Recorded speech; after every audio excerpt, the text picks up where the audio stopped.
बोल शंकर भगवान की जय। शिव पुराण। आइए मित्रों, शिव पुराण का आनंद उठाते हैं। नमामि शमीशाम निर्वाण रूपम विभुम व्यापकम ब्रह्म वेद स्वरूपम निजं निर्गुणं निर्विकल्पं निरीहं चिदाकाशमाकाशवासं भजेऽहं निराकार ओंकार मूलं तुरीयं गिरा ज्ञानगोतीतमीशं गिरीशं करालं महाकालकालं कृपालं गुणागार संसारपारं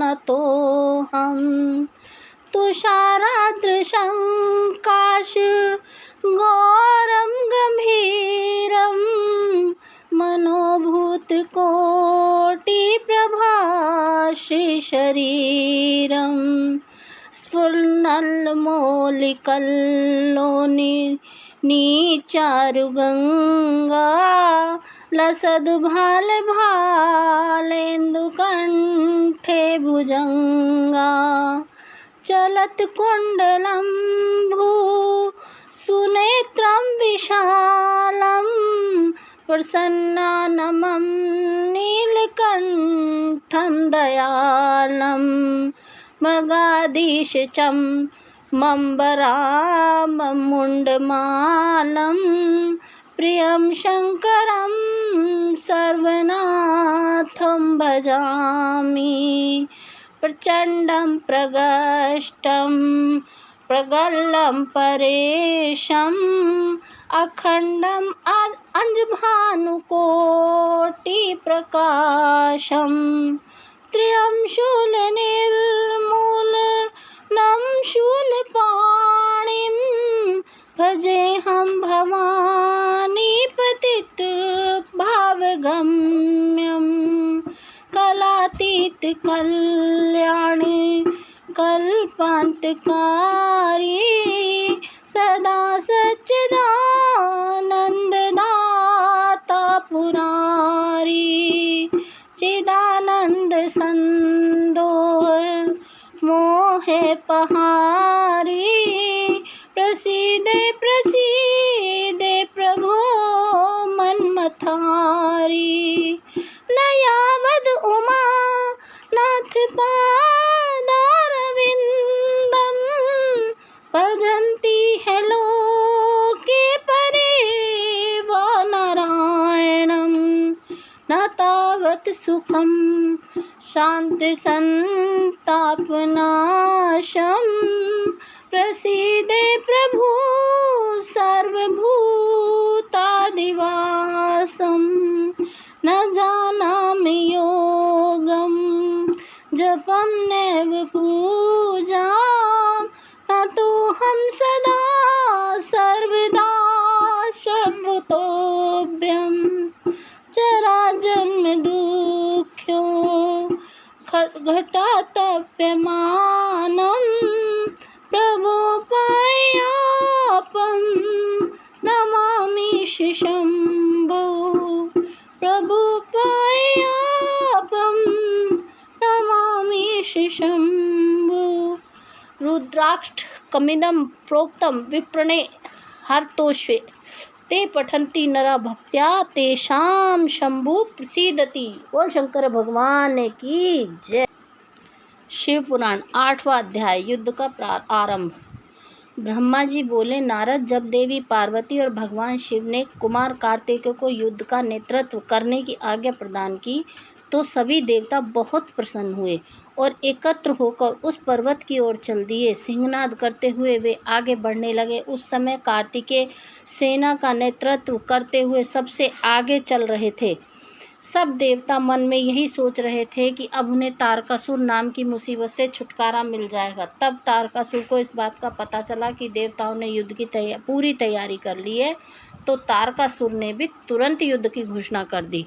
अपनी विशाल चतुरांगणी सेना को लेकर तारक भी सिंहनाद करता हुआ देवताओं की ओर बढ़ने लगा। राक्षसों की सेना को देखकर एक पल के लिए तो देवता घबरा गए। उसी समय आकाशवाणी हुई, हे देवगणों, तुम लोग भगवान शिव के पुत्र कार्तिकेय के नेतृत्व में युद्ध करने जा रहे हो, इसलिए तुम जरूर जीतोगे। तारकासुर कार्तिकेय के हाथों अवश्य मारा जाएगा।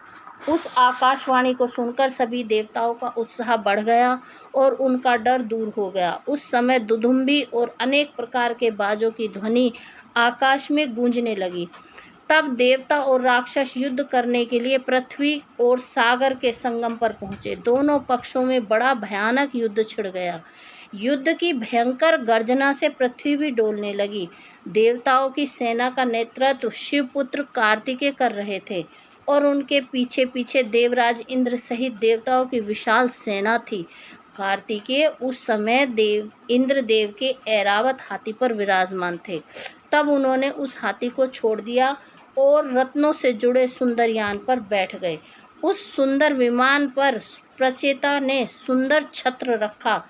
उस सुंदर विमान में बैठकर कार्तिकेय बहुत निराले और शोभा संपन्न लग रहे थे। उसी समय देवताओं और असुरों में भयानक युद्ध प्रारंभ हो गया। पृथ्वी कांपने लगी और पल भर में खंड मुंडों में बदलने लगी। हजारों सैनिक जो पराक्रम से लड़ रहे थे, कट कट कर घायल होकर धरती पर गिरने लगे। चारों तरफ खून की नदियां बहने लगी। ऐसा भयानक दृश्य देखकर बहुत से भूत प्रेत और गीदड़ गीदड़ी उस मांस को खाने और खून पीने के लिए वहां आ पहुंचे। तभी महाबली तारकासुर ने विशाल सेना सहित देवताओं पर आक्रमण किया। देवराज इंद्र सहित अनेक देवताओं ने उसे रोकने का बहुत प्रयत्न किया, परंतु असफल रहे और तारकासुर भयानक गर्जना करता हुआ आगे बढ़ता गया। चारों ओर भयानक शोर मचा हुआ था।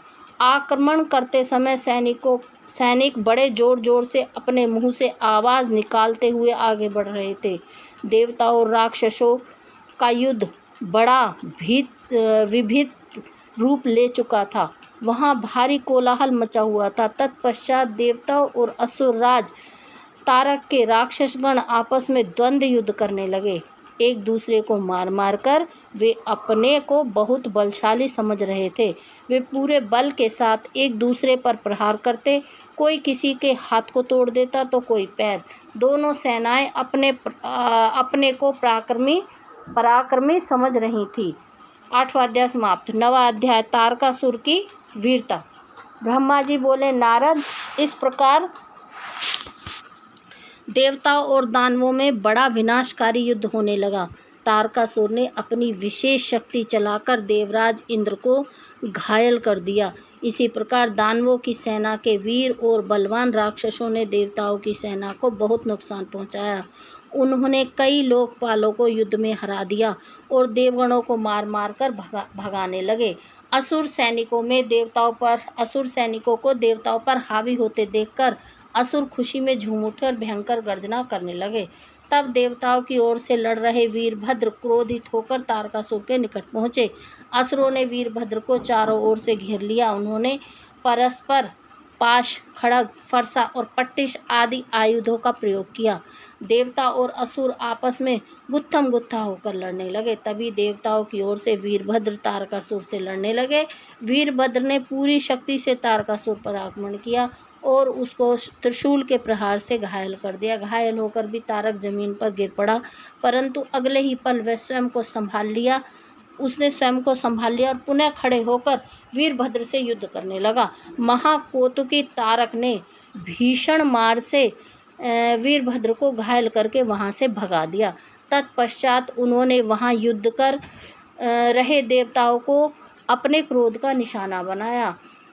तारक देवताओं पर अपने बाणों की बरसात करने लगा।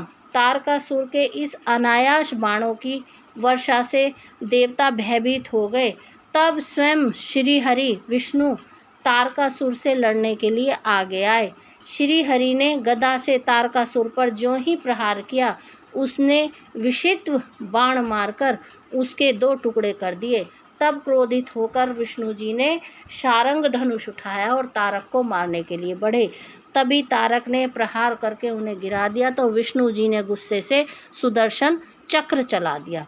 नारद, तब मैंने कुमार कार्तिकेय के पास जाकर उनसे कहा कि मेरे दिए हुए वरदान के अनुसार तारकासुर का वध आपके श्री हाथों से होगा, इसलिए कोई भी देवता तारक का कुछ नहीं बिगाड़ सकता।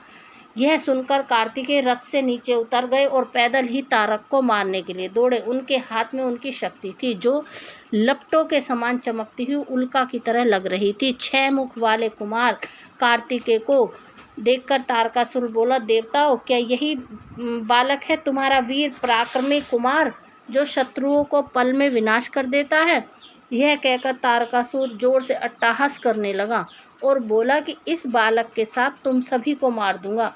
तुम इस बालक की मेरे हाथों हत्या करवाओगे। ऐसा बोलते हुए भयंकर गर्जना करता हुआ वह कुमार कार्तिकेय की ओर पलटा और बोला कि हे बालक, ये मूर्ख देवता तो व्यर्थ में तुझे बलि का बकरा बनाना चाहते हैं, पर मैं इतना कठोर नहीं हूँ कि बिना किसी अपराध के एक मासूम बालक पर वार करूँ। इसलिए तू जा और भाग जा, मैं तेरे प्राणों को छोड़ देता हूँ। देवराज इंद्र और भगवान श्री विष्णु की निंदा करने से तारक द्वारा कमाया गया तपस्या का सारा पुण्य नष्ट हो गया। तब इंद्र ने उस पर वज्र का प्रहार किया जिससे वह धरती पर गिर पड़ा। तब कुछ देर में तारकासुर पूरे उत्साह के साथ पुनः उठ खड़ा हुआ और अपने भीषण प्रहार से उसने देवराज इंद्र को घायल कर दिया और उन पर अपने पैर का प्रहार किया। यह देखकर सभी देवता भयभीत हो गए और इधर उधर भागने लगे। तब श्री हरि विष्णु ने इस स्थिति को संभालने के लिए तारकासुर पर अपना सुदर्शन चक्र चला दिया। चक्र ने तारकासुर को धराशायी कर दिया, परंतु तारकासुर इतनी आसानी से हार मानने वाला नहीं था। वह अपनी पूरी शक्ति के साथ पुनः उठ खड़ा हो गया। तब उसने अपनी प्रचंड शक्ति हाथ में लेकर भगवान विष्णु को ललकारा और उन्हें अपने भीषण प्रहार से घायल कर दिया। विष्णु जी मूर्छित हो पृथ्वी पर गिर पड़े। वहाँ का दृश्य देख सभी देवताओं में कोहराम मच गया। सब अपने प्राणों की रक्षा करने के लिए इधर उधर भागने लगे। सारी सेना तितर बितर होने लगी। यह देख वीरभद्र ने तारकासुर पर आक्रमण किया। उसने त्रिशूल उठाया और तारकासुर पर वार किया, जिससे तारकासुर भूमि पर गिर पड़ा। किंतु उसी क्षण उठकर उसने वीरभद्र को अपनी शक्ति से घायल करके मूर्छित कर दिया और जोर जोर से हंसने लगा। 9वां अध्याय समाप्त। 10वां अध्याय तारकासुर का वध। ब्रह्मा जी बोले, हे नारद, यह सब देखकर कुमार कार्तिकेय और तारकासुर पर को तारकासुर पर बड़ा क्रोध आया और वे अपने पिता भगवान शिव के श्री चरणों का स्मरण कर अपने असंख्य गणों को साथ लेकर तारकासुर को मारने के लिए आगे बढ़े। यह देखकर सभी देवताओं में उत्साह की एक लहर दौड़ गई और वे प्रसन्न मन से कार्तिकेय की जय जयकार का उद्घोष करने लगे। ऋषि मुनियों ने अपनी वाणी से कुमार कार्तिकेय की स्तुति की। तत्पश्चात तारकासुर और कार्तिकेय का बड़ा भयानक दुस्सह युद्ध हुआ। दोनों परमवीर और बलशाली एक दूसरे पर भीषण प्रहार करने लगे। दोनों अनेक प्रकार के दाव पेंचों का प्रयोग कर रहे थे। कार्तिकेय और तारकासुर के बीच मंत्रों से भी युद्ध हो रहा था। दोनों अपनी पूरी शक्ति और सामर्थ्य का प्रयोग करके एक दूसरे को मारने के लिए कर रहे थे। इस भयानक युद्ध में दोनों ही घायल हो रहे थे। युद्ध भयानक रूप लेता जा रहा था। उस भीषण युद्ध को सब देवता गंधर्व बैठकर देखने लगे। वह अद्भुत युद्ध अनायास ही सबके आकर्षण का केंद्र बन गया। हवा चलना भूल गई, सूर्य की किरणें ठहर गईं, यहाँ तक कि सभी पर्वत इस युद्ध को देखकर अत्यंत भयभीत हो उठे। वे शिव पार्वती के इस पुत्र की रक्षा करने के लिए तुरंत उधर आ गए। यह देखकर कार्तिकेय बोले, हे पर्वतों, आप कोई चिंता ना करें। आज इस महापापी को मैं सबके सामने मौत के घाट उतार कर भय से मुक्ति दिलाऊंगा। जब कार्तिकेय पर्वतों से बात करने में निमग्न थे, उसी समय तारक ने अपनी शक्ति हाथ में लेकर उन पर धावा बोल दिया। उस शक्ति के प्रहार के आघात से शिवपुत्र कार्तिकेय भूमि पर गिर पड़े, परंतु अगले ही क्षण वे पूरी शक्ति के साथ पुनः उठ खड़े हुए, लड़ने के लिए तैयार हो गए। कार्तिकेय ने अपने मन में अपने माता पिता पार्वती जी व भगवान शंकर को प्रणाम करके उनका आशीर्वाद लिया और अपनी प्रबल शक्ति से तारकासुर की छाती पर आघात किया। उसकी चोट से तारकासुर का शरीर विदीर्ण होकर पृथ्वी पर गिर पड़ा। सबके देखते ही देखते वह महाबली असुर पल भर में ढेर हो गया। महाबली तारकासुर के मारे जाते ही चारों ओर कार्तिकेय की जय जयकार गूंज उठी। तारकासुर के वध से सभी देवता बहुत प्रसन्न थे। तब उन्होंने अपने महाराज तारकासुर को मरा जानकर असुरों की विशाल सेना में भयानक कोलाहल मच गया। अपने प्राणों की रक्षा करने के लिए सभी असुर इधर उधर भाग रहे थे। देवताओं ने मिलकर सभी असुरों को मार गिराया। कुछ असुर डरकर मैदान छोड़कर भाग खड़े हो गए, तो बहुत से दैत्य और राक्षस हाथ जोड़कर कुमार कार्तिकेय की शरण में आ गए और उनसे क्षमा मांगने लगे। तब कुमार ने प्रेम पूर्वक उन्हें क्षमा कर दिया और उन दानवों को आदेश दिया कि वे सदैव के लिए पाताल में चले जाएं। इस प्रकार तारकासुर के मारे जाने पर उनकी सारी सेना पल भर में नष्ट हो गई। यह देखकर देवराज इंद्र के साथ समस्त देवताओं और संसार के प्राणियों में खुशी की लहर दौड़ पड़ी। पूरा त्रिलोक आनंद में डूब गया। जैसे ही कुमार कार्तिकेय की विजय का समाचार भगवान शिव और पार्वती के पास पहुंचा, वे तुरंत अपने गणों को साथ लेकर युद्ध स्थल पधारे। श्री पार्वती जी ने अपने प्राण प्रिय पुत्र को अपने हृदय से लगा लिया और अपनी गोद में बिठाकर उसे बहुत देर तक चूमती रहीं। तभी वहां पर्वतराज हिमालय भी पहुंच गए और उन्होंने अपनी पुत्री पार्वती और भगवान शिव के पुत्र शिव और कार्तिकेय की स्तुति की। चारों दिशाओं से उन पर फूलों की वर्षा होने लगी। मंगल ध्वनि हर ओर गूंजने लगी। हर तरफ उनकी ही जय जयकार हो रही थी। देवताओं के स्वामी देवराज इंद्र ने अपने साथी देवताओं के साथ कुमार कार्तिकेय की हाथ जोड़कर स्तुति की। तत्पश्चात भगवान शिव अपनी पत्नी पार्वती को साथ लेकर शिवगणों सहित कैलाश पर्वत लौट गए।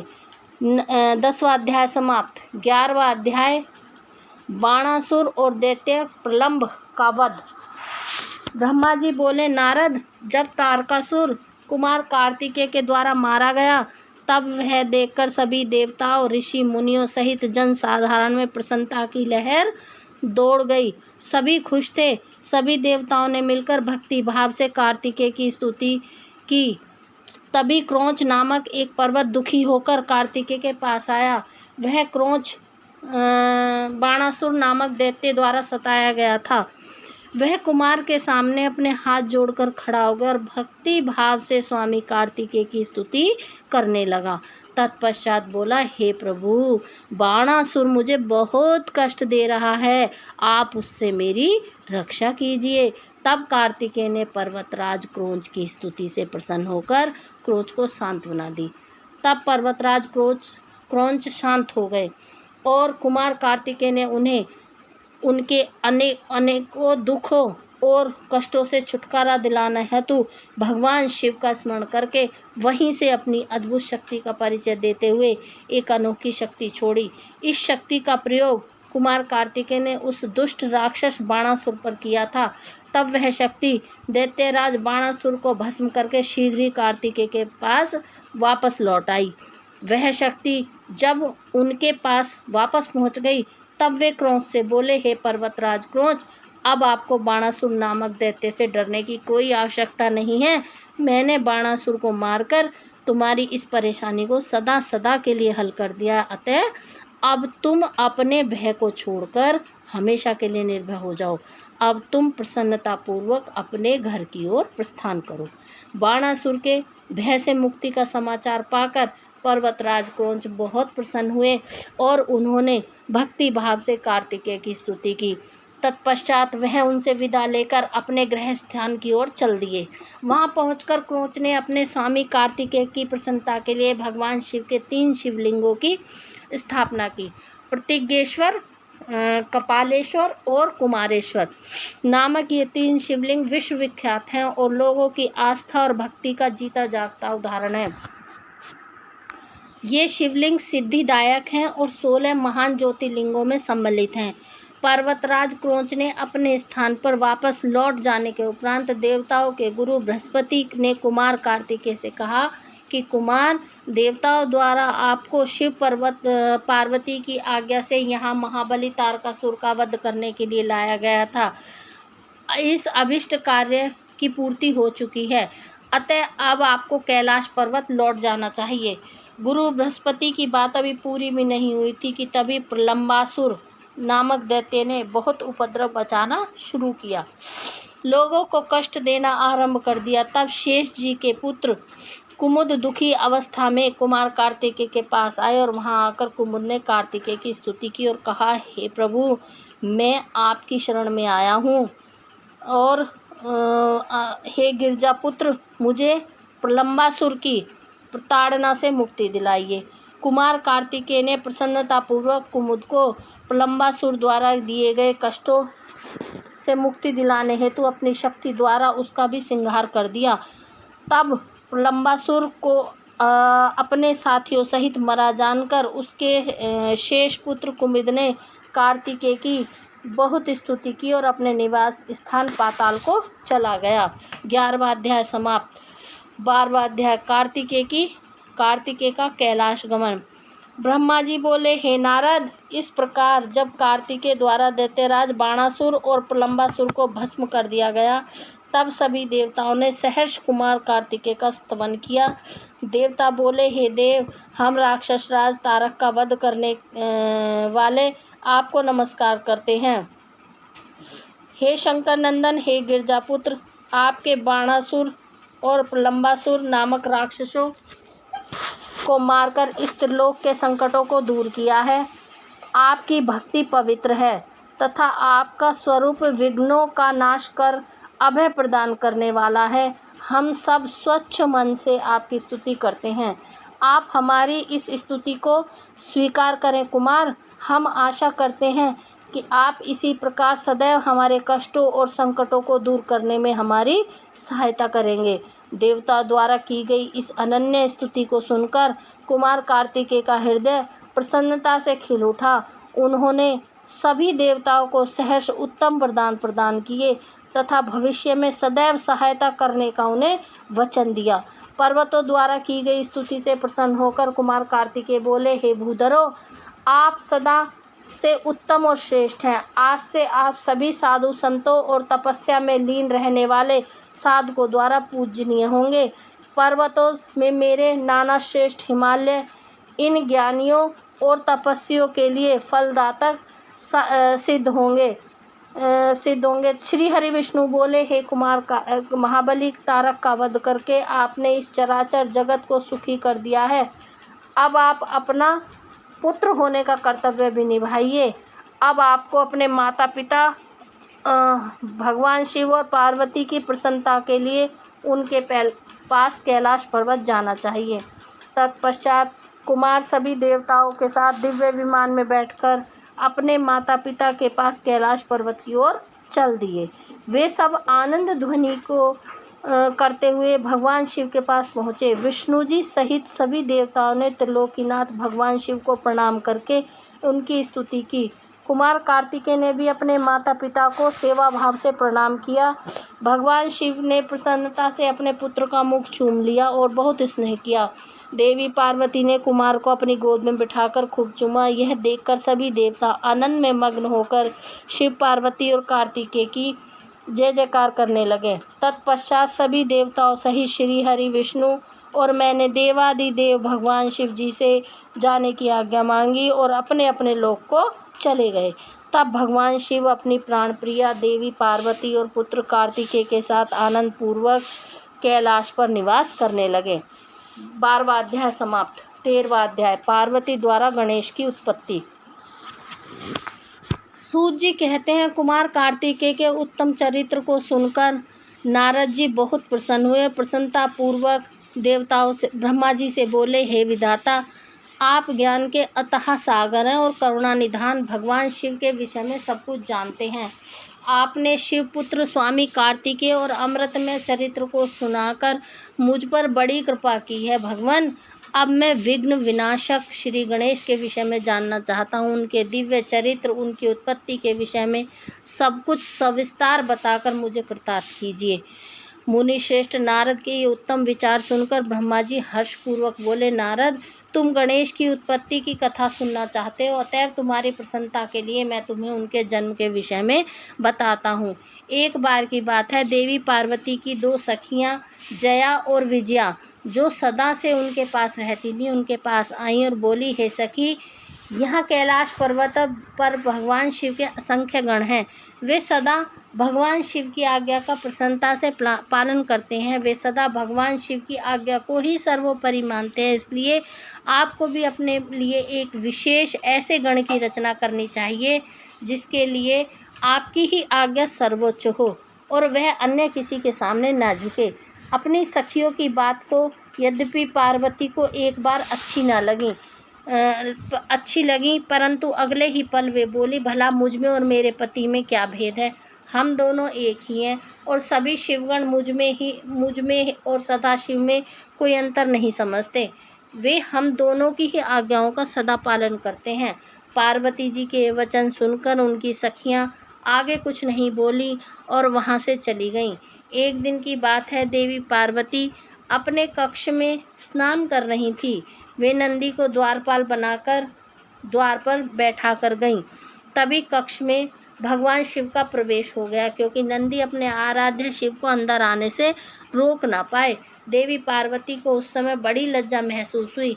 इस घटना के उपरांत पार्वती को अपनी सखियों द्वारा दिए गए सुझाव का स्मरण हुआ। तब उन्होंने सोचा कि मेरा भी कोई ऐसा सेवक होना चाहिए जो कार्य कुशल हो और मेरी आज्ञा का सदैव पालन करे, अपने कर्तव्य से कभी भी विचलित ना हो। ऐसा विचार कर उन्होंने अपने शरीर के मैल से शुभ लक्षणों से युक्त उत्तम बालक की रचना की।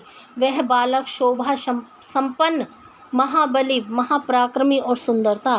पार्वती जी ने उसे सुंदर वस्त्र और आभूषणों से विभूषित करके उसे अनेकों आशीर्वाद दिए। पार्वती ने कहा, तुम मेरे पुत्र हो, तुम्हारा नाम गणेश है।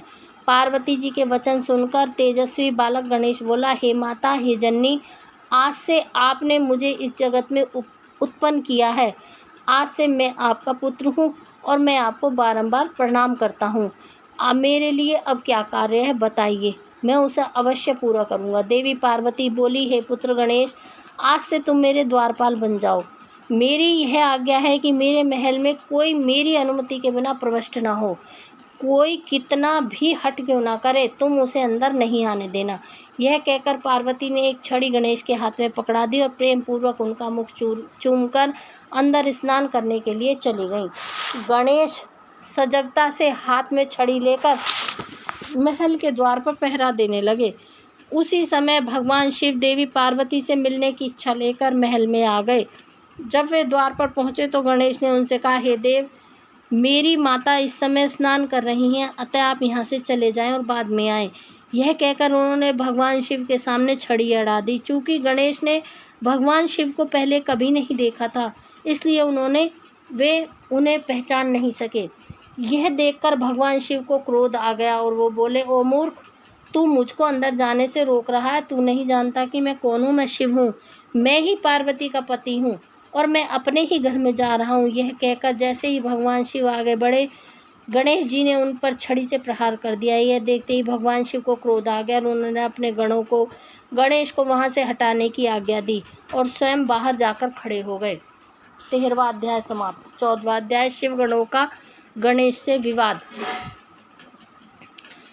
ब्रह्मा जी बोले, नारद, शिवगण अपने प्रभु भगवान शिव की आज्ञा पाकर द्वार पर पहुँचे और द्वारपाल बने श्री गणेश को वहाँ से हट जाने के लिए कहा, परंतु जब गणेश ने हटने से साफ इनकार कर दिया और शिवगणों को डांटा फटकारा तो वे भी गणेश से लड़ने लगे और बोले, ओ मूर्ख बालक, अगर तू अपने प्राणों की रक्षा करना चाहता है तो अभी और इसी वक्त महल के द्वार को छोड़कर यहाँ से चला जा, अन्यथा दंड पाने के लिए तैयार हो जा। यह देखकर गणेश को क्रोध आ गया। वे कठोरता पूर्वक शिवगणों से बोले, तुम इसी समय यहाँ से दूर चले जाओ, वरना मेरे क्रोध को भुगतने के लिए तैयार हो जाओ। गणेश की बातें सुनकर शिवगण हंसने लगे और फिर द्वारपाल भी गणेश को डांटते हुए बोले, मूर्ख, हम भगवान शिव के गण हैं और उनकी आज्ञा से ही तुम्हें यहाँ से हटने के लिए कह रहे हैं। अब तक तुम्हें बालक समझकर हम छोड़ रहे थे, परंतु अब तुम बहुत ही हठी बालक हो जो मानने के लिए बिल्कुल तैयार नहीं हो। अभी भी कहते हैं, शीघ्र यहाँ से हट जाओ, अन्यथा मार दिए जाओगे। शिवगणों के इन वाक्यों को सुनकर गणेश जी अत्यंत क्रोधित हो गए और उन्होंने शिवगणों को डांटा और धमकाकर वहाँ से भगा दिया। उनके इस प्रकार डांटने से शिवगण भयभीत होकर वहाँ से भागकर भगवान शिव के पास वापस आ गए। वहाँ जाकर उन्होंने शिवगणों से अपने स्वामी भगवान शिव को जाकर सारी बातें बता दी। यह सुनकर भगवान शिव ने क्रोधित होकर श्री गणेश को द्वार से हटाने का आदेश अपने गणों को दिया। शिवगण पुनः द्वार पर पहुंचकर गणेश को हटाने के लिए कहने लगे, परंतु गणेश ने वहां से हटने से साफ इनकार कर दिया। गणेश निर्भय होकर बोले, उन गणों से बोले, मैं पार्वती का पुत्र हूँ और तुम भगवान शिव के गण हो। हम दोनों ने अपनी अपनी जगह अपने अपने कर्तव्य का पालन कर रहे हैं। तुम शिवजी की आज्ञा मानकर मुझे द्वार से हटाना चाहते हो, परंतु मैं अपनी माता की आज्ञा मानते हुए उनकी बिना आज्ञा प्राप्त किए किसी को भी इस द्वार में प्रवेश करने की आज्ञा नहीं दे सकता। अतः मुझसे बार बार द्वार से हटने के लिए ना कहो और जाकर अपने आराध्य स्वामी को इसकी सूचना दे दो। तब शिवगण भगवान शिव के पास गए और वहाँ सब बातों से अवगत करा दिया। भगवान शिव तो महान लीलाधारी हैं, उनकी बातों को समझ पाना अत्यंत कठिन है। यह सुनकर उन्होंने अपने गणों से कहा कि यह छोटा सा बालक अकेला तुम्हें डरा रहा है और तुम इतनी अधिक संख्या में होकर भी उससे डर रहे हो। जाओ, जाकर युद्ध करो और उसे बंदी बनाकर द्वार के सामने से हटाकर ही मेरे सामने आना। 14वां अध्याय समाप्त। 15वां अध्याय शिवगणों से गणेश का युद्ध।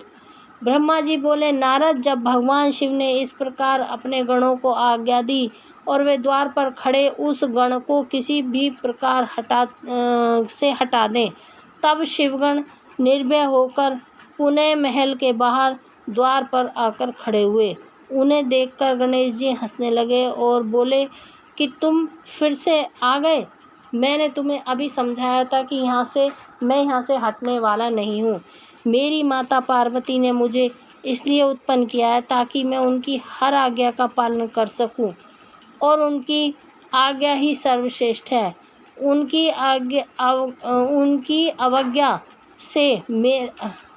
अवज्ञा मेरे वश में नहीं है। तुम ऐसे ही बार बार मुझे परेशान करने के लिए यहाँ आ रहे हो। तब शिवगण बोले, ओ मूर्ख बालक, अब की बार हम तुमसे विनम्रता से कहने नहीं आए हैं, क्योंकि लातों के भूतों को बातों से नहीं मानते। अब हम तुम्हें तुम्हारी धृष्टता के लिए दंड देने आए हैं। यह कहकर सभी शिवगण, जो कि विभिन्न प्रकार के आयुधों से विभूषित थे, गणेश पर टूट पड़े। गणेश और शिवगणों में बहुत भयानक युद्ध होने लगा, परंतु गणेश के साहस और पराक्रम को देखकर सभी शिवगणों के होश उड़ गए।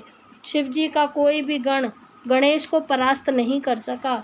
गणेश ने अकेले ही अनेकों शिवगणों को मार मार कर घायल कर दिया और वहां से भागने को विवश कर दिया।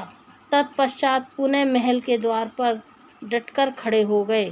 तब सब शिवगण घायल अवस्था में शिवजी के पास पहुँचे और उन्हें सारी बातें कह सुनाई। हे नारद, तभी मैं और श्रीहरि भगवान शिव दर्शनों के लिए कैलाश पर पहुँचे। वहाँ हमने भगवान शिव को इस प्रकार चिंतित देखकर उनकी माता उनकी परेशानी का कारण पूछा। तब शिवजी ने कहा, हे विधाता, हे विष्णु, मेरे महल के द्वार पर एक बालक हाथ में छड़ी लेकर खड़ा है और वह मुझे महल के भीतर नहीं जाने दे रहा है, अतः मैं यहाँ खड़ा हूँ।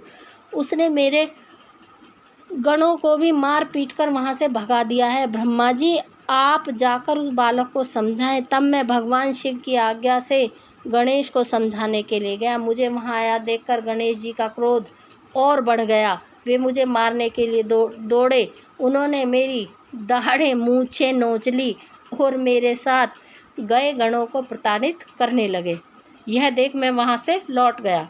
भगवान शिव को मैंने सारी घटना बता दी। यह सुनकर उन्हें बहुत क्रोध आया।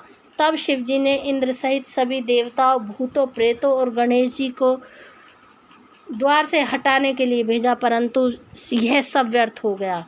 गणेश जी ने सबको मार पीट कर वहाँ से भगा दिया। उस छोटे से बालक ने देवताओं की विशाल सेना के छक्के छुड़ा कर रख दिए। तब इस बात की सूचना महादेव जी को मिली और वे बहुत क्रोधित हुए और वे स्वयं गणेश जी को दंडित करने के लिए चल दिए। 15वां अध्याय समाप्त। 16वां अध्याय गणेश जी का शिरोविच्छेदन।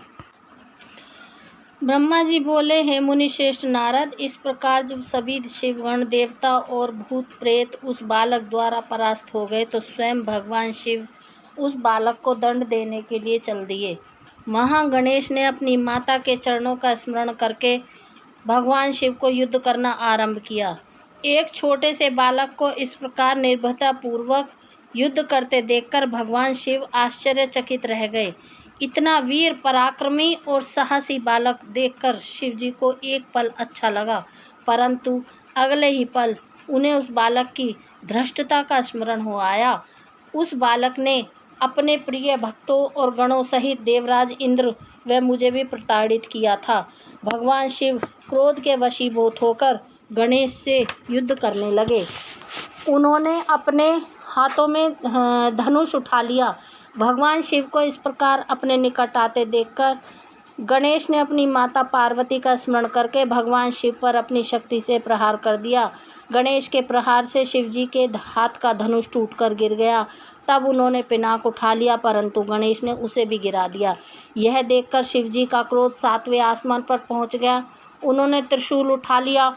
अब तो गणेश और त्रिलोकीनाथ भगवान शिव के बीच अत्यंत भयानक युद्ध छिड़ गया। भगवान शिव तो सर्वेश्वर हैं, सब देवताओं में श्रेष्ठ और लीलाधारी हैं। उनकी माया को समझ पाना हर किसी के वश की बात नहीं। वे महान वीर और पराक्रमी हैं। उनकी शक्ति को ललकारना स्वयं अपनी मृत्यु को बुलावा देना जैसा है, परंतु गणेश भी यह न समझ सके। अपनी माता का आशीर्वाद पाकर गणेश ने अपने को अजय जानकर पूरे पराक्रम से युद्ध किया। दोनों में भीषण युद्ध चलता रहा। सभी देवताओं और शिवगणों के साथ मैं भी उनका वह युद्ध विस्मित होकर देखता रहा। तब गणेश किसी भी तरह अपने हट से पीछे हटने को तैयार ना हुए तो भगवान शिव के क्रोध की सारी सीमाएं टूट गई और उन्होंने अपने त्रिशूल से श्री गणेश का सिर काट दिया। 16वां अध्याय समाप्त। 17वां अध्याय पार्वती का क्रोध व गणेश को जीवन दान। नारद जी बोले, हे ब्रह्मा जी, जब भगवान शिव ने क्रोधित होकर देवी पार्वती के प्रिय पुत्र का गणेश का सिर काट दिया तब फिर क्या हुआ? जब देवी पार्वती को गणेश की मृत्यु की सूचना मिली तो उन्होंने क्या किया? भगवान मुझ पर कृपा कर मुझे आगे का वृत्तांत के बारे में बताइए। नारद जी के इस प्रकार प्रश्न करने पर भगवान ब्रह्मा जी मुस्कुराए और बोले, नारद, जैसे ही भगवान शिव ने क्रोधवश उस बालक का सिर काटकर उसे मौत के घाट उतारा, वैसे ही वहाँ खड़े सभी शिवगणों की प्रसन्नता देखते ही बनती थी। उन सभी ने खुश होकर गाजे बाजे बजाए और वहाँ बहुत बड़ा उत्सव करने लगे। सब मस्त होकर नाचने लगे। भगवान शिव की चारों ओर जय जयकार होने लगी। दूसरी ओर जब पार्वती स्नान कर चुकी तो उन्होंने अपनी सखी को बाहर भेजा कि गणेश को अंदर बुला ले। और जब वह बाहर गई तो वहाँ का जो हाल था उसे देखकर भयभीत हो गई। गणेश का सिर कटा हुआ अलग पड़ा था और धड़ अलग। सब देवता और शिवगण प्रसन्न होकर नृत्य कर रहे थे। यह दृश्य देखकर पार्वती की वह सखी भागी भागी भीतर गई। जाकर पार्वती को इन बातों से अवगत कराया। अपने पुत्र गणेश की मृत्यु का समाचार पाते ही पार्वती देवी अत्यंत क्रोधित हो गई और उन्होंने रोना आरंभ कर दिया। रोते बिलखते वह कहती, हाय मैं क्या करूं, कहाँ जाऊं। मैं तो अपने पुत्र की रक्षा ना कर सकी। सब देवता और शिवगणों ने मिलकर मेरे प्यारे पुत्र को मौत के घाट उतार दिया। अब मैं भी अपने पुत्र का संहार करने वालों का विनाश करके रहूंगी। मैं प्रलय मचा दूंगी। यह कहकर उन्होंने 100,000 शक्तियों की रचना कर दी और देखते ही देखते वहां माँ जगदम्बा की विशाल सेना इकट्ठी हो गई। वे शक्तियां प्रकट होते ही हाथ जोड़ पार्वती को प्रणाम करते हुए बोली, हे माता, हे देवी, हम सबको इस प्रकार प्रकट करने का क्या कारण है, हमें आज्ञा दीजिए। क्रोध में तमतमाती देवी पार्वती बोली, तुम जाकर मेरे पुत्र का वध करने वालों का नाश कर दो। तुम देव सेना में प्रलय मचा दो। आज्ञा पाते ही देवी पार्वती की वह शक्तिशाली सेना वहां से चली गई। बाहर जाकर उन्होंने सब देवता और शिवगणों पर आक्रमण कर दिया। वे क्रोधित देवियां किन्हीं देवताओं को पकड़कर अपने मुंह में डाल लेती थी और फिर किसी पर अस्त्र शस्त्रों का प्रहार करती थीं। इस प्रकार उन्होंने वहां बहुत आतंक मचाया। वहां चारों ओर त्राही त्राही मच गई। लोग अपनी जान बचाने के लिए जहां तहां भागने लगे। यह नज़ारा देखकर भगवान शिव और मैं विष्णु श्री हरि बहुत चिंतित हुए। हमने सोचा कि अगर इन दैवीय शक्तियों को रोका ना गया तो पल भर में इस देवताओं की समाप्ति हो जाएगी, इस धरा पर प्रलय आ जाएगी। सब सोचने लगे कि विनाश लीला को कैसे रोका जा सकता है। नारद उसी समय तुम आकर कहने लगे कि इस संहार को देवी पार्वती ही रोक सकती हैं। इसके लिए आवश्यक है कि उनकी स्तुति करके उन्हें प्रसन्न किया जाए और किसी भी तरह से उनके क्रोध को शांत किया जाए। सभी देवताओं को तुम्हारा यह विचार बहुत पसंद आया, परंतु देवी पार्वती के गुस्से से सभी घबरा रहे थे। उनके सामने जाने का साहस किसी में भी नहीं था। सबने तुम्हें आगे कर दिया। हम सब महल के भीतर पार्वती के पास गए। तब सब आपको प्रणाम करते हैं पास गए। सब देवता मिलकर देवी की स्तुति करने लगे और बोले, हे जगदम्बे, हे चंडिके, हम सब आपको प्रणाम करते हैं। आप आदि शक्ति हैं, आप परम शक्तिशालिनी हैं। आपने ही इस जगत की रचना की है, आप ही प्रकृति हैं। आप प्रसन्न होने पर मनवांछित फलों को देती हैं, जबकि क्रोधित होने पर सब कुछ छीन लेती हैं। हे देवी, हम सब अपने अपराध के लिए क्षमा याचना करते हैं। हम सबके अपराध को क्षमा कर दो और अपने क्रोध को शांत करो। हे महामाई, हम तुम्हारे चरणों में अपना शीश झुकाते हैं। हे माता, हम पर अपनी कृपा दृष्टि करो। हे परमेश्वरी, सब कुछ भूलकर प्रसन्न हो जाओ और भयानक रक्तपात को रोक दो।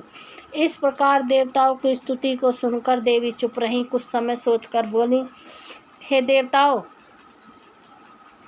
वैसे तो तुम्हारा अपराध सर्वथा अक्षम्य है, फिर भी तुम्हारी क्षमा याचना पे मैं सिर्फ एक शर्त स्वीकार कर सकती हूँ। यदि मेरा पुत्र गणेश पहले की भांति जीवित हो जाए तो मैं तुम सबको क्षमा कर दूंगी।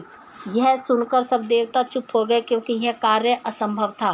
फिर भी सभी देवता हाथ जोड़कर करुण अवस्था में भगवान शिव के सामने खड़े होकर बोले, भगवान, अब आप ही हमारी रक्षा कर सकते हैं। जिस प्रकार आपने गणेश का सिर काटकर उसे मारा है, उसी प्रकार अब आप उसे जीवित कर दीजिए। देवताओं की प्रार्थना को सुनकर भगवान शिव बोले, हे देवताओं, तुम बैग कैसे हो गया, ला लिए देखिए बैग कैसे हो गया अपने आप पे।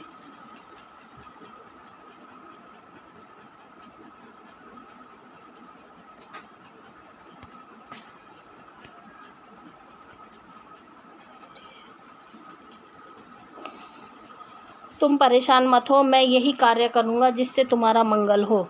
भगवान शिव ने देवताओं को आदेश दिया कि उत्तर दिशा में जाएं और जो भी पहला प्राणी मिले उसे सिर काट कर ले आए। तब उसका सिर हम गणेश के धड़ से जोड़कर उसे जीवित कर देंगे। देवता उत्तर दिशा की ओर चल दिए। वहाँ सर्वप्रथम उन्हें एक दांत वाला हाथी मिला। वे उसका सिर काट कर ले आए और वहाँ महल के द्वार पर वापस आकर उन्होंने गणेश के धड़ को धो पोंछ कर साफ किया और उसकी पूजा की और उसमें हाथी का सिर लगा दिया। तत्पश्चात श्री हरि विष्णु ने भगवान शिव के चरणों का ध्यान करते हुए मंत्रों से अभिमंत्रित जल गणेश के मृत शरीर पर छिड़का। जल के छींटे पड़ते ही भगवान शिव की कृपा से वह बालक ऐसे उठ खड़ा हुआ जैसे अभी अभी नींद से जागा हो। वह बालक अब हाथी के मुख लग जाने से गजमुखी हो गया था, परंतु फिर भी बहुत सुंदर और दिव्य लग रहा था। रक्त वर्ण का वह बालक अद्भुत शोभा से आलोकित हो रहा था। जब भगवान शिव की कृपा से पार्वती पुत्र गणेश जीवित हो गया तो सभी देवता और शिवगण अत्यंत प्रसन्न होकर नृत्य करने लगे। उनका सारा दुख पल भर में ही दूर हो गया। देवी पार्वती अपने प्रिय पुत्र गणेश को जीवित देखकर बहुत प्रसन्न हो गईं और उनका क्रोध भी शांत हो गया। 17वां अध्याय समाप्त। 18वां अध्याय गणेश गौरव। नारद जी बोले, हे विधाता, जब भगवान शिव की कृपा से पार्वती पुत्र गणेश पुनः जीवित हो गए तब वहाँ क्या हुआ? जीवित होकर उन्होंने क्या कहा? नारद जी का यह प्रश्न सुनकर ब्रह्मा जी बोले, हे नारद, जब श्री हरि विष्णु ने हाथी का मस्तक गणेश के धड़ से जोड़कर उसे जीवित कर दिया तब यह देखकर पार्वती बहुत प्रसन्न हुई। उन्होंने गणेश को बाहों में भरकर गले से लगा लिया और उसे चूमने लगी और फिर उन्होंने गणेश को सुंदर व मनोहारी वस्त्रों एवं रत्न जड़ित आभूषणों से सजाया। अनेक सिद्धियों एवं मंत्रों से विधि पूर्वक अपने पुत्र का पूजन करने के बाद कल्याणमयी पार्वती ने गणेश के सिर पर हाथ रखकर वरदान देते हुए कहा, ए मेरे प्यारे पुत्र गणेश, तुझे तेरी माता की आज्ञा से बहुत कष्ट सहना पड़ा, परंतु आज के बाद तुझे कभी भी किसी प्रकार का कोई कष्ट नहीं होगा। सभी देवता तुझे पूजेंगे। पुत्र, तुम्हारे मस्तक में सिंदूरी रंग की आभा है, इसलिए तुम्हारा पूजन सदैव सिंदूर से किया जाएगा। जो भी सिद्धि और अभिष्ट फल प्राप्त करने के लिए तुम्हारा पूजन सिंदूर से करेगा, उसके काम में आने वाली सभी बाधाएं और विघ्न दूर हो जाएंगे। इस प्रकार जब देवी पार्वती ने गणेश पर अपने आशीर्वादों की कृपा की, तब भगवान शिव भी प्रसन्नतापूर्वक गणेश के सिर पर हाथ फेरने लगे। माता पार्वती ने प्रसन्नतापूर्वक अपने पहले भगवान शिव को देखा, फिर श्री गणेश को संबोधित करती हुई बोली, हे पुत्र, ये ही तुम्हारे पिता भगवान शिव हैं। तब गणेश जी ने तुरंत उठ खड़े हुए और भगवान शिव के चरणों पर गिरकर अपने अपराध की क्षमा याचना मांगने लगे। गणेश ने कहा, हे पिताजी, मैं अज्ञानतावश आपको पहचान नहीं सका, इसी कारण मैंने आपको घर के भीतर नहीं जाने दिया था। हे प्रभु, आप मेरी इस मूर्खता को कृपा कर क्षमा कर दें। अपने पुत्र गणेश को इस प्रकार क्षमा याचना करते देखकर भगवान शिव ने प्रसन्नतापूर्वक उन्हें क्षमा कर दिया। तब मैं, विष्णु जी और शिव जी त्रिदेवों ने कहा, जिस प्रकार इस संसार में हम तीनों देवों की पूजा होती है, उसी प्रकार गणेश भी सभी के द्वारा पूज्य होंगे। किसी भी मांगलिक कार्य में सर्वप्रथम गणेश का पूजन किया जाएगा, तत्पश्चात हम सबका। यदि ऐसा ना किया गया तो वह पूजा सफल नहीं मानी जाएगी और पूजा का फल भी नहीं मिलेगा। तब शिव जी ने सभी मांगलिक पूजन वस्तुओं मंगाकर गणेश का पूजन किया। उसके बाद मैंने, विष्णु जी, पार्वती और अन्य देवताओं ने सभी ने विधि विधान से उनकी पूजा की। उसके उपरांत सभी देवताओं ने उन्हें यथा योग्य वरदान प्राप्त किए। उस दिन से गणेश जी को अग्र पूजा का आशीर्वाद मिला। 18वां अध्याय समाप्त। गणेश चतुर्थी व्रत का 19वां अध्याय गणेश चतुर्थी व्रत का वर्णन। ब्रह्मा जी बोले, हे मुनि श्रेष्ठ नारद, इस प्रकार गणेश जी के जीवित होने पर सब और आनंद छा गया। सभी बहुत प्रसन्न थे। सभी देवताओं ने विभिन्न प्रकार के वरदान प्रदान कर रहे थे। तब ईश्वरों के ईश्वर महादेव जी भी गणेश पर अपना विशेष कृपा दृष्टि बनाकर बोले, हे गिरजानंदन, तुम मेरे दूसरे पुत्र हो। तुम्हें न पहचानने के कारण तुम्हारा यहाँ अपमान हुआ है, इसलिए मेरे भक्तों ने तुम पर आक्रमण किया है, परंतु आज से कोई भी तुम्हारा विरोध नहीं करेगा। तुम सभी के पूजनीय और वंदनीय होंगे। तुम साक्षात जगदम्बा के तेज से उत्पन्न होने के कारण परम तेजस्वी और पराक्रमी हो। तुम्हारी वीरता और साहस का लोहा इस संसार में हर प्राणी मानेगा। आज से तुम मेरे सभी शिवगणों के अध्यक्ष हो। ये सभी तुम्हारे आदेशों का ही पालन करेंगे। आज से तुम गणपति नाम से जाने जाओगे। यह कहकर सर्वेश्वर भगवान शिव के 2 पल के लिए फिर मौन हो गए और फिर बोले, हे गणपति, तुम्हारा जन्म भाद्रपद मास के कृष्ण पक्ष की चतुर्थी तिथि को देवी पार्वती के निर्मल हृदय से चंद्रमा के उदय के समय हुआ है। इसलिए आज से इस दिन जो भी तुम्हारी भक्ति भावना से तुम्हारा स्मरण करके व्रत करेगा उसको समस्त सुखों की प्राप्ति होगी। मार्गशीर्ष मास के कृष्ण पक्ष की चतुर्थी के दिन सुबह स्नान करके व्रत रखें। धातु, मूंगे या मिट्टी की मूर्ति बनाकर उसकी प्रतिष्ठा करें। तत्पश्चात मूर्ति की दिव्य गंधों, चंदनों एवं सुगंधित फूलों से पूजा करें। रात्रि में 12 अंगुल लंबी 3 गांठ वाली 101 दुर्वाओं से पूजन करना चाहिए। उसके बाद धूप, दीप, नैवेद्य, तांबूल, अर्घ्य देकर गणेश जी का पूजन करें। बाद में बाल चंद्रमा का पूजन करें। फिर ब्राह्मणों को उत्तम भोजन कराएं। स्वयं नमक का ही खाना खाएं, स्वयं बिना नमक का खाना खाएं। इस प्रकार उत्तम गणेश चतुर्थी व्रत को करें। जब व्रत करते करते 1 वर्ष पूरा हो जाए तब भक्ति भावना से इस व्रत का उद्यापन करना चाहिए। उद्यापन में 12 ब्राह्मणों को भोजन कराएं। व्रत का उद्यापन करते समय पहले से स्थापित कलश के ऊपर गणेश की मूर्ति रखें। वेदी तैयार कर उस पर अष्टदल कमल बनाकर हवन करें। तत्पश्चात मूर्ति के सामने 2 स्त्रियों व 2 बालकों को बैठाकर उनकी विधि विधान से पूजा करें। फिर उन्हें आदरपूर्वक भोजन कराएं। पूरी रात उनका भक्ति भाव से जागरण करें। सुबह होने पर गणेश जी का पुनः पूजन करें। पूजन करने के पश्चात उनका विसर्जन कर दें। फिर बालकों से आशीर्वाद लेकर उन्हें स्वास्तिक वाचन करवाएं और व्रत को पूर्ण करने हेतु श्री गणेश को पुष्प अर्पित करें। तत्पश्चात भक्ति भाव से दोनों हाथ जोड़कर उन्हें प्रणाम कर नमस्कार करें। हे गणेश, इस प्रकार जो श्रद्धा पूर्वक उत्तम भक्ति भाव के साथ तुम्हारी शरण में जाएगा और तुम्हें रोज पूजेगा, उसी के सभी कार्य सफल हो जाएंगे तथा उसे सभी अभिष्ट फलों की प्राप्ति होगी। गणेश जी का पूजन सच्चे मन से सिंदूर, चंदन, चावल और केतकी के फूलों से करने वाले के सभी विघ्नों और कलेशों का नाश हो जाएगा। उस समय मनुष्य के अभिष्ट कार्य अवश्य ही सिद्ध होंगे। यह गणेश चतुर्थी व्रत सभी स्त्री एवं पुरुषों के लिए श्रेष्ठ है। विशेषतः जो मनुष्य अबुद्धि की इच्छा रखते हैं उन्हें उत्तम भक्ति भावना से इस व्रतों को अवश्य करना चाहिए, क्योंकि गणेश चतुर्थी का व्रत करने वाले मनुष्य की सभी इच्छाएं और कामनाएं पूरी होती हैं। इसलिए सभी मनुष्यों को इस श्रेष्ठ व्रत को पूरा करना चाहिए तथा सदैव तुम्हारी भक्ति भाव से आराधना करनी चाहिए। इस प्रकार त्रिलोकीनाथ भगवान शिव ने अपने पुत्र गणेश को सभी मनुष्यों तथा देवताओं द्वारा पूजित होने का उत्तम आशीर्वाद प्रदान किया। सभी देवता और ऋषि मुनि भगवान शिव के वचन सुनकर बहुत प्रसन्न हुए और उनके आनंद की कोई सीमा न रही। वे सभी भक्ति रस में डूबकर शिव पार्वती के पुत्र गणपति की आराधना करने लगे। यह देखकर देवी पार्वती की खुशी की कोई सीमा न रही। वे देवताओं को अपने पुत्र गणेश का पूजन करते देख मन ही मन भगवान शिव के चरणों का ध्यान करते हुए उनका धन्यवाद करने लगे। उनका सारा क्रोध पल भर में ही शांत हो गया। उस समय सभी दिशाओं में सुमधुर दुदुम्बियाँ बजने लगी। अप्सराएं सहर्ष नृत्य करने लगी। सुंदर मंगलगान होने लगे। श्री गणेश जी पर आकाश से फूलों की वर्षा होने लगी। अपने पुत्र को गणाधीश बनाए जाने पर माता पार्वती फूला नहीं समा रही थी। उस समय चारों ओर उत्सव होने लगा। तत्पश्चात उस समय वहां उपस्थित सभी देवता और ऋषि मुनि उस स्थान के निकट गए जहां भगवान शिव और पार्वती अपने पुत्र गणेश के साथ विराजमान थे।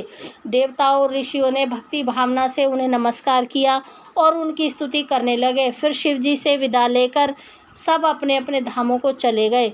फिर मैं और श्री हरि भी उनसे विदा लेकर अपने लोकों को लौट गए। जो मनुष्य शुद्ध हृदय से सावधान होकर इस परम मंगलकारी कथा को सुनता है वह सभी मंगलों का भागीदारी हो जाता है। यह गणेश चतुर्थी उत्तम व्रत की कथा पुत्रहीनों को पुत्र, निर्धनों को धन, रोगियों को आरोग्य, अभागों को सौभाग्य प्रदान करती है। जिस स्त्री का पति उसे छोड़कर चला गया हो, गणेश की आराधना के प्रभाव से पुनः उसके पास लौट आता है। दुखों और शोकों में डूबा मनुष्य इस उत्तम कथा को सुनकर शोक रहित हो सुखी होता है। जिस मनुष्य के घर में श्री गणेश की महिमा का वर्णन करने वाले उत्तम ग्रंथ रहते हैं, उस घर पर सदा मंगल होता है। श्री गणेश की कृपा अपने भक्तों पर सदा रहती है और वे अपने भक्तों के कार्य में आने वाले सभी विघ्नों का विनाश कर उसकी सभी कामनाओं को पूरा करते हैं। 19वां अध्याय समाप्त। 20वां अध्याय पृथ्वी परिक्रमा का आदेश, गणेश विवाह व कार्तिकेय का रुष्ट होना। नारद जी ने पूछा, हे विधाता, आपने मुझे श्री गणेश के जन्म एवं उनके अद्भुत पराक्रम और साहस के साथ माता पार्वती के द्वार की रक्षा करने का उत्तम वृत्तांत सुनाया। अब मुझे यह बताइए कि जब भगवान शिव ने गणेश को पुनः जीवित करके अनेक आशीर्वाद प्रदान किए, तब उसके पश्चात वहाँ क्या हुआ? ब्रह्मा जी बोले, हे मुनिश्रेष्ठ नारद, तत्पश्चात भगवान शिव पार्वती अपने दोनों पुत्रों गणेश और कार्तिकेय के साथ आनंद पूर्वक अपने निवास कैलाश स्थान पर रहने लगी। शिव पार्वती अपने पुत्र गणेश और कार्तिकेय की बाल लीलाओं को देखकर बहुत प्रसन्न होती और बहुत लाड़ प्यार करते। वे दोनों अपने माता पिता की भक्ति भावना से पूजा अर्चना करते थे, जिससे शिव पार्वती बहुत प्रसन्न होते। धीरे धीरे ऐसी लीलाओं के बीच समय बीतता गया और गणेश एवं कार्तिकेय युवा हो गए। तब एक दिन शिव पार्वती साथ साथ बैठे हुए आपस में बातचीत कर ही रहे थे। देवी पार्वती ने भगवान शिव से कहा, हे प्रभु, मेरे दोनों पुत्र विवाह के योग्य हो गए हैं, अतः हमें अब दोनों पुत्रों का विवाह कर देना चाहिए। तब दोनों में ये विचार करने लगी कि पहले गणेश का विवाह किया जाए या कार्तिक का। जब माता पिता ने अपनी इच्छा पुत्रों से बताई तो उनके मन में भी विवाह की इच्छा जाग उठी। दोनों पुत्र विवाह के लिए सहर्ष तैयार हो गए, परंतु हम इस असमंजस में थे कि तुम दोनों में से पहले किसका विवाह किया जाए। इसलिए हमने एक युक्ति निकाली, तुम दोनों में से जो पृथ्वी की परिक्रमा करके लौट आएगा उसका विवाह पहले किया जाएगा। अपने पिता की यह बात सुनकर कुमार कार्तिकेय तुरंत अपने वाहन पर सवार होकर यथाशीघ्र पृथ्वी की परिक्रमा करने हेतु माता पिता से आज्ञा लेकर निकल पड़े, परंतु श्री गणेश वहीं यथावत खड़े होकर कुछ सोचने लगे। तत्पश्चात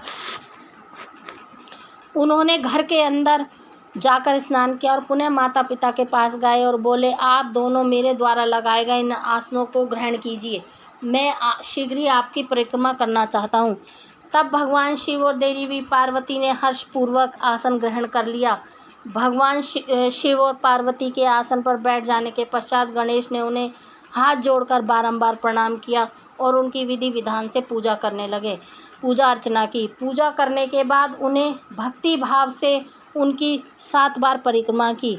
माता पिता की 7 बार परिक्रमा करने के पश्चात गणेश हाथ जोड़कर प्रभु के सामने खड़े हो गए और उनकी स्तुति करते हुए बोले, आपकी आज्ञा से आपकी आज्ञा को मैंने पूरा किया, अब आप यथाशीघ्र मेरा विवाह संपन्न कराएं। यह सुनकर शिव पार्वती ने गणेश से पृथ्वी की परिक्रमा करके आने के लिए कहा। तब उन्होंने कहा, जिस प्रकार कार्तिकेय पृथ्वी की परिक्रमा करने गए हैं, तुम भी जाओ और उनसे पहले लौट आओ, तभी तुम्हारा विवाह पहले हो सकता है। शिव शिवा के ये वचन सुनकर गणेश जी बोले, आप दोनों तो महाबुद्धिमान हैं, आपके ज्ञान की कोई सीमा नहीं है, आप धर्म और शास्त्रों में पारंगत है। मैं तो आपकी आज्ञा के अनुरूप पृथ्वी की परिक्रमा 1 बार नहीं बल्कि 7 बार करके आया हूँ। यह सुनकर शिव पार्वती बड़े आश्चर्यचकित होकर बोले कि हे पुत्र, तुम इतनी विशाल 7 द्वीप वाले समुद्र, पर्वत और कानों से युक्त पृथ्वी की परिक्रमा कब कर आए? तुम तो यहाँ से कहीं गए भी नहीं। भगवान शिव और देवी पार्वती के इस प्रकार किए गए प्रश्नों को सुनकर बुद्धिमान गणेश बोले, मैंने आप दोनों की पूजा करके आपकी 7 बार परिक्रमा कर ली। इस प्रकार मेरे द्वारा पृथ्वी की परिक्रमा पूरी हो गई। वेदों में इस बात का वर्णन है कि अपने माता पिता की श्रद्धा भाव से पूजा करने के पश्चात उनकी परिक्रमा करने से पृथ्वी की परिक्रमा करने का पुण्य फल प्राप्त होता है। माता पिता के चरणों की धूल ही पुत्र के लिए महान तीर्थ है। वेद शास्त्र इसको प्रमाणित करते हैं, फिर आप क्यों इस बात को मानने से इनकार कर रहे हैं? हे पिताश्री, आप तो सर्वेश्वर हैं, निर्गुण निराकार हैं, परम ब्रह्म स्वरूप हैं, भला आप कैसे मेरे वचनों को झुठला सकते हैं? कृपा कर बताइए कि शास्त्रों के अनुसार क्या मैं गलत हूँ? इस प्रकार गणेश जी के वचन सुनकर शिव पार्वती अत्यंत आश्चर्यचकित हुए। अपने पुत्र गणेश को वेदों और शास्त्रों का ज्ञाता जानकर उनकी प्रसन्नता की कोई सीमा न रही। तब मुस्कुराते हुए भगवान शिव पार्वती बोले, हे प्रिय पुत्र, तुम बलवान और साहसी होने के साथ साथ परम बुद्धिमान भी हो, यह सत्य है। और जिसके पास बुद्धि बल है वही बलशाली भी है। बिना बुद्धि के बल का प्रयोग भी संभव नहीं होता। बुद्धिहीन मनुष्य संकट में फंस जाने पर बलशाली होने के बावजूद भी मुक्त नहीं हो पाता। वेद शास्त्र के पुराण यही बताते हैं कि माँ बाप का स्थान सबसे ऊपर होता है, उनके चरणों में स्वर्ग है।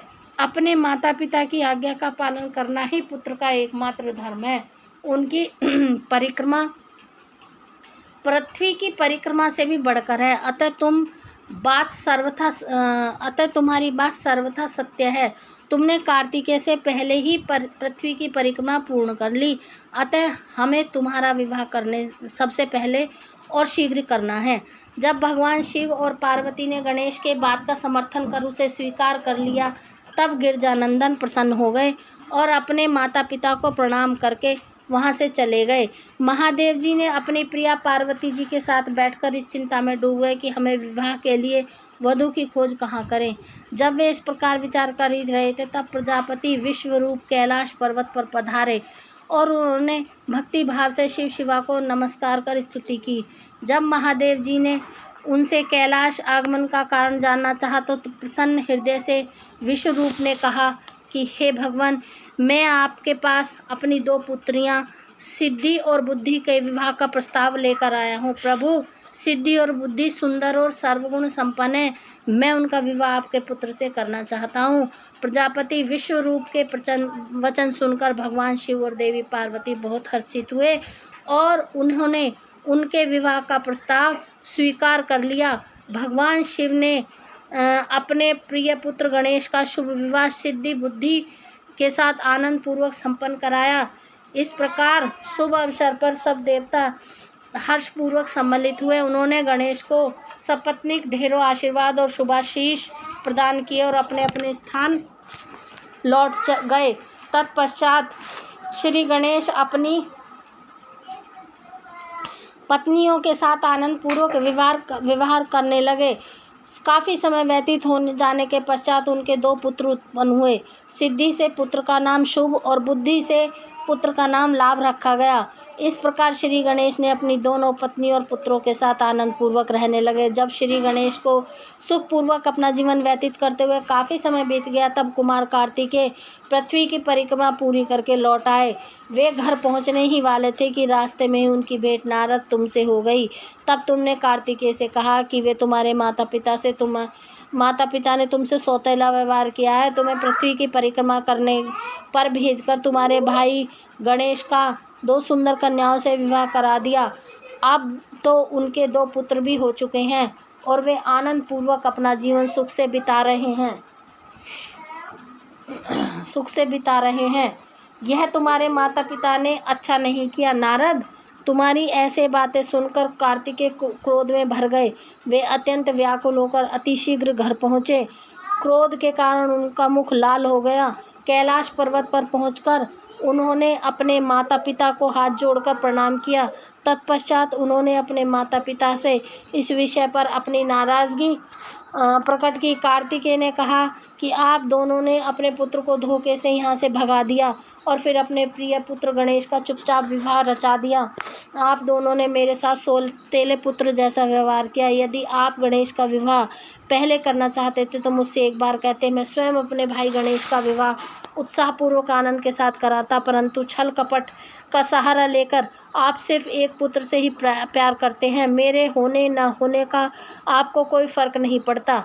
अतः मैं यहाँ से हमेशा के लिए जा रहा हूँ। अब मैं क्रोंच पर्वत पर जाकर सदैव तपस्या सदैव तपस्या करूँगा। यह कहकर कुमार कार्तिकेय वहाँ से चले गए। भगवान शिव और पार्वती ने उन्हें समझाना चाहा, पर उन्होंने उनकी बात अनसुनी कर दी। नारद उस दिन से स्वामी कार्तिकेय कुमार नाम से प्रसिद्ध हो गए। तब से इन तीनों लोकों में उनका नाम कुमार कार्तिकेय विख्यात हो गया। कार्तिकेय का नाम पापहारी, शुभकारी, पुण्यमयी एवं ब्रह्मचर्य की शक्ति प्रदान करने वाला है। कार्तिकेय पूर्णिमा के दिन कृति नक्षत्र में जो भी मनुष्य स्वामी कार्तिकेय के दर्शन अथवा पूजन करता है, उसके सभी पाप नष्ट हो जाते हैं और उसे मनवांछित फलों की प्राप्ति होती है। सभी देवता और ऋषिगण भी इस दिन कार्तिकेय के दर्शनों को जाते हैं। उधर कुमार कार्तिकेय ने इस प्रकार नाराज होकर चले जाने के कारण उनकी माता बहुत दुखी थी। वे शिव जी को साथ लेकर क्रोच पर्वत पर गईं। उन्हें देखकर कार्तिकेय पहले ही वहां से चले गए। तब भगवान शिव उस उत्तम स्थान पर जहां उनके पुत्र कार्तिकेय ने तप किया था, मल्लिकार्जुन नामक ज्योतिर्लिंग के रूप में स्थापित हो गए। आज भी देवी पार्वती देवी पार्वती के साथ विराजमान है।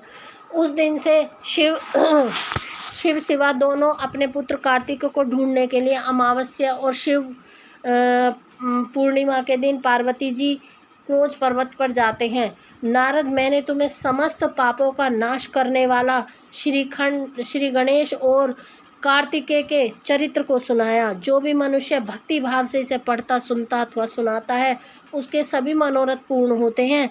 यह कथा पापनाशक, सुख देने वाली, मोक्ष दिलाने वाली और परम कल्याणकारी है। इसलिए निष्काम भक्तों को इसको अवश्य सुनना और पढ़ना चाहिए। श्री रुद्र संहिता कुमारखंड संपूर्ण। बोल शंकर भगवान की जय। बोल गणेश महाराज की जय। बोल कार्तिकेय की जय। बोल पार्वती माता की जय। जय शिव ओमकारा, प्रभु भज शिव ओमकारा। ब्रह्मा विष्णु सदा शिव, ब्रह्मा विष्णु सदा शिव, अर्धांगी धारा। ओम जय शिव ओमकारा। एकानन चतुरानन पंचानन राजे, स्वामी पंचानन राजे। हंसानन गरुड़ासन, हंसानन गरुड़ासन, वृषवाहन साजे। ओम जय शिव ओमकारा। दो भुज चार चतुर्भुज, 10 भुज अति सोहे, स्वामी 10 भुज अति सोहे। त्रिगुण रूप निरखता, त्रिगुण रूप निरखता, त्रिभुवन जन मोह। ओम जय शिव ओमकारा। अक्षमाला वनमाला मुंडमाला धारी, स्वामी मुंडमाला धारी। चंदन मृग मद सोहे, चंदन मृग मद सोहे, भाले शुभकारी। ओम जय शिव ओमकारा। श्वेतांबर पीतांबर बागांबर अंगे, स्वामी बागांबर अंगे।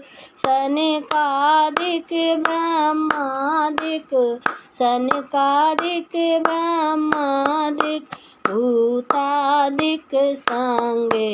ओम जय शिव ओमकारा। कर के मध्य कमंडल, चक्र त्रिशूल धरता, स्वामी चक्र त्रिशूल धरता। जग हरता जग भरता, जग करता जग भरता, जग पालन करता। ओम जय लक्ष्मी, ओम जय शिव ओमकारा। ब्रह्मा विष्णु सदाशिव जानत अविवेका, स्वामी जानत अविवेका। प्रणवाक्षर के मध्य, प्रणवाक्षर के मध्य ये तीनों एका। ओम जय शिव ओमकारा। त्रिगुण स्वामी जी की आरती जो कोई नर गावे, स्वामी प्रेम सहित गावे। कहत शिवानंद स्वामी भजत हरि हर, स्वामी मन वांछित फल पावे। ओम जय शिव ओमकारा, जय शिव ओमकारा। प्रभु भज शिव ओमकारा। ब्रह्मा विष्णु सदाशिव अर्धांगी धारा। ओम जय शिव ओमकारा। बोल गणेश भगवान की जय, बोल शंकर भगवान की जय, बोल पार्वती माता की जय, बोल कार्तिकेय भगवान की जय। जय शंकर शंकर जय शंकर कैलाशपति। जय बाला जय गोरा गोरा, जय गौरा माँ पार्वती। जय शंकर जय नमामि शंकर, जय शंकर कैलाशपति। जय शंकर जय नमामि शंकर, जय शंकर कैलाशपति। जय गौरा जय नमामि गौरा, जय गौरा माँ पार्वती। जय गौरा जय नमामि गौरा, जय गौरा माँ पार्वती। जय शंकर जय कृपानि शंकर, जय शंकर कैलाशपति। जय गौरा जय नमामि गौरा, जय गौरा माँ पार्वती। जय शंकर जय कृपानि शंकर, जय शंकर कैलाशपति। जय गौरा गौरा, जय गौरा माँ पार्वती। जय शंकर शंकर, जय शंकर कैलाशपति। जय शंकर जय नमामि शंकर, जय शंकर कैलाशपति। जय गौरा गौ, जय गौरा माँ पार्वती। बोल शंकर भगवान की जय, बोल पार्वती माता की जय।